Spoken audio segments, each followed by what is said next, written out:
Бүгүнкү күндө 9 айдын жыйынтыгы менен Жалал Абад областында жалпы саны 9 айда 21.835 бала төрөлүп, анын 21.133-ü туберкулезге каршы эмдөөлөрдү алып, туберкулездин проценти 96,7% түздү. Эмнесинен кечирээк келдиңиз?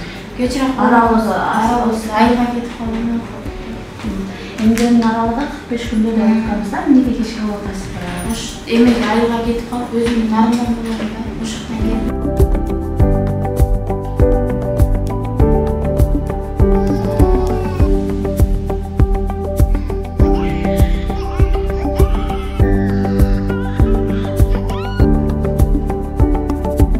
Эмдөөнүн жаман жагы жок үчүн алып келдим. Шалга, кызамыкка каршы, ошого каршы өзүбүз да мурун алганбыз. Мен каршы эмесмин прививкага. Азыр алып келдим.